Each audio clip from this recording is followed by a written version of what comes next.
ઉપલેટાના bus stand પાસે વણકરવાસમાં રહેતા અને દુમિયાણીમાં આઈટીઆઈના વાયરમેનનો અભ્યાસ કરતા વિદ્યાર્થીએ 22 દિવસ પૂર્વે આઈટીઆઈ ઉપલેટાના શિક્ષક અને શિક્ષિકાના ત્રાસથી આપઘાત કરી લીધો હતો. સમગ્ર વાત જાણતો વિડીયો છાત્રાના મોબાઈલમાંથી મળી આવ્યો છે. મહત્વનું છે કે વિડીયોના આધારે ઉપલેટા પોલીસે મૃતકના પિતાની ફરિયાદના આધારે 2 શિક્ષકો વિરુદ્ધ ગુનો દાખલ કર્યો છે. ઘટનામાં તો અમારા ભાઈને માનસિક ટોર્ચર આઈટીઆઈ આપતા હતા મેડમ ને સર જે કઈ બોલે છે વિડીયોમાં બોલે છે. તમારા ભાઈનું નામ શું હતું? ઘટના ભાસ્કર ધાર્મિક રાજેશભાઈ ગામ ઉપલેટા. ઘટના શું બની?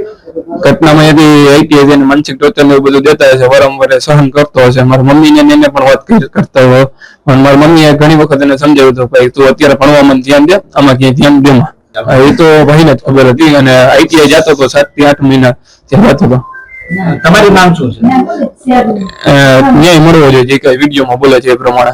તારીખ 24 માર્ચના રોજ ઉપલેટા પોલીસ સ્ટેશન ખાતે એફઆઈઆર દાખલ કરવામાં આવી છે, જેમાં એક બાળકે આપઘાત કર્યો હતો. એ પોતે વિડીયો બનાવીને આપઘાત કર્યો છે, જેની તપાસ આજ રોજ મેં સંભાળી છે. એ વિડીયો અને અન્ય બીજી કોઈ તપાસ જે ફ્યુચરમાં ખુલશે એ વિષয়ে આપને ફ્યુચરમાં જાણકારી આપવામાં આવશે. ઘટના મોબાઈલમાંથી મળ્યું ને ત્યારે ખબર પડી અમને કે હું મારા મેડમને સબની હિસાબે કરું છું, એને સજા જરૂર અપાવજો.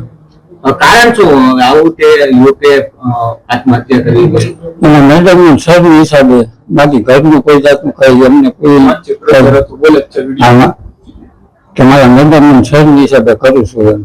તમારી માંગ શું છે? મારી માંગ મારા છોકરાને ન્યાય મળવો જોઈએ.